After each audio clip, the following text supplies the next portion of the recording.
ನಮಸ್ಕಾರ.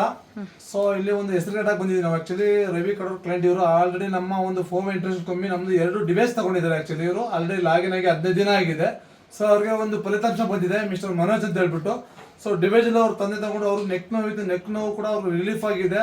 ಜೊತೆಗೆ ಇಲ್ಲಿ ಒಂದು ಸ್ವಲ್ಪ ಇಲ್ಲಿ ಒಂದು ನ್ಯೂ ಇಯರ್ಗೆ ಒಂದು ಅವರ ಫ್ಯಾಮಿಲಿ ಸೇರಿಸಿದ್ರು. ಇವತ್ತು ನಾವು ಡೆಮೋ ಕೊಡ್ಲಿಕ್ಕೆ ಬಂದ್ರಿ. ಅದರಲ್ಲೇ ನಾವು ಕೊಟ್ಟು ಹೋದ ಮೇಲೆ ನಮ್ಮ ಟೂತ್ ಜೆಲ್ಲು, ನಮ್ಮ ಫೋವೆ ಟೂತ್ ಜೆಲ್ಲು ರಿಸಲ್ಟ್ ಬಂದಿದೆ ನಮ್ಮ ಮನೋಜ್ ಅವ್ರಿಗೆ. ಅವರ ಒಂದು ಮಾತಲ್ಲಿ ಈ ಒಂದು ಇನ್ಸ್ಪೈರ್ ಅವ್ರು ಹೇಳ್ತಾರೆ ಯಾವ ಥರ ರಿಸಲ್ಟ್ ಬಂದಿದೆ ಅದ್ರ ಬಗ್ಗೆ ಅವ್ರು ಮಾತಾಡ್ತಾರೆ. ಮಾತಾಡಿ ಸರ್.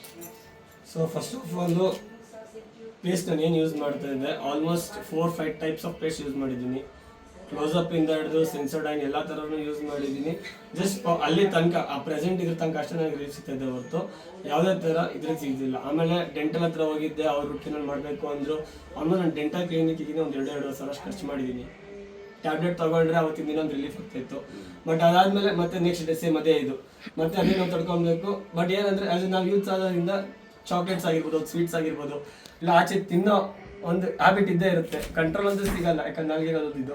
ಬಟ್ ನಾನು ಯಾವಾಗ ನಮ್ಮ ತಾಯಿಯವರು ಯಾವಾಗ ಇದಕ್ಕೆ ಜಾಯ್ನ್ ಆದರು, ಸೊ ಅವಾಗ ಜಸ್ಟ್ ಅವರು ಒಂದು ಡಿವೈಸ್ ಜೊತೆಗೆ ಪ್ರಾಡಕ್ಟ್ಸ್ ಅಂತ ತಗೊಂಡ್ರು. ಜಸ್ಟ್ ಏನಿದು ಏನು ಯೂಸ್ ಇದೆ, ಆಲ್ಮೋಸ್ಟ್ ನಾನು ಎಲ್ಲ ಥರ ಪೇಸ್ಟ್ ಯೂಸ್ ಮಾಡಿರೋದು, ಇದು ಏನು ಅದೇ ಥರ ಇರ್ಬೋದು ಅಂದ್ಕೊಂಡು ಸ್ಟಾರ್ಟ್ ಮಾಡಿದೆ. ಫ್ರಮ್ ದ ಡೇ 1 ನಾನು ಸ್ಟಾರ್ಟ್ ಮಾಡಿದಾಗಿಂದನು ಇಲ್ಲಿ ತನಕ, ಫ್ರಮ್ ದ ಡೇ 1 ಇಲ್ಲಿ ಸ್ಟಾರ್ಟ್ ಮಾಡಿದಾಗಿಂದ ಇಲ್ಲಿ ತನಕ ದ ವೇ ನನಗೆ ಏನು ರಿಯಾಕ್ಷನ್ ಕೊಟ್ಟಿದೆ ಅಥವಾ ಏನೊಂದು ರಿಲೀಫ್ ಸಿಕ್ಕಿದೆ, ಇಟ್ಸ್ ಗುಡ್. ನಾನು ಡೆಂಟಲ್ ಕ್ಲಿನಿಕ್ ಅದು ಏನಂದರೆ ಫಸ್ಟ್ ಆ್ಯಂಡ್ ಫಾರ್ಮಸ್ಟ್ ಥಿಂಗ್ ಏನಂದರೆ, ನನಗೆ ಡಾಕ್ಟರ್ ಬಂದ್ಬಿಟ್ಟು ರೂಟ್ ಕೆನಾಲ್ ಮಾಡಬೇಕು ಅಂದರು, ಮತ್ತು 2 ಹಲ್ಲನ್ನ ಕೀಳಬೇಕು ಅಂದರು. ಸೊ ಅಟ್ ಏಜ್ ಇನ್ನು ಯೂತ್ದಾಗಿ ಇನ್ನೂ ಮದುವೆ ಆಗಿಲ್ಲ, ಏನೂ ಇಲ್ಲ. ಅಂಥ ಟೈಮಲ್ಲಿ ಒಂದು ಅಲ್ಲಿ ಕೀಳೋದ್ರೆ ಯಾರಿಗಾರು ಯೋಚನೆ ಮಾಡ್ತೀವಿ. ಫಸ್ಟ್ ಆಫ್ ಆಲ್ ದೊಡ್ಡವ್ರಿಗೆ ಯೋಚನೆ ಮಾಡ್ತಾರೆ, ಅಲ್ಲಿ ಕೀಳಿಸ್ಬೇಕು ಅಂದ್ರೆ ಯೋಚನೆ ಮಾಡ್ತಾರೆ, ಕಿತ್ತರೆ ಏನಪ್ಪ ಮತ್ತೆ ಕಟ್ಟಬೇಕಲ್ಲ ಅಂತ. ಅದೇ ರೂಟ್ ನನಗೆ ಏನಾಗಿದೆ ಫುಲ್ ಆಲ್ಮೋಸ್ಟ್ ಅಲ್ಲೂ ಇದಾಗಿತ್ತು. ರೂಟ್ ಕೆನಾಲ್ ಮಾಡೋಕೆ ಅಂತಲೇ ಹೇಳಿದ್ರು. ನಾನು ಆಮೇಲೆ ಯೋಚನೆ ಮಾಡಿದೆ. ಆಮೇಲೆ ಇದು ಪೇಸ್ಟ್ ಯಾವಾಗ ಸ್ಟಾರ್ಟ್ ಮಾಡೋದನ್ನೋ ಇಲ್ಲಿ ಗಂಟನೂ ಸೊ ಆ ಥರ ಪೇನ್ ಆಗಿರಲಿ ಅಥವಾ ಒಂದು ಏನೂ ಇಲ್ಲ, ಟು ಬಿ ಫ್ರಾಂಕ್ ಆಗಿ. ಆಮೇಲೆ ಇನ್ನೊಂದು ಏನಂದರೆ, it gives more convenient to your teeths. ನೀವು ಎಷ್ಟೇ ತಿಂದ್ರೂ ಅಷ್ಟೇ ಮತ್ತು ಏನಿದಾದ್ರೂ ಅಷ್ಟೇ, it gives more comfortable to have.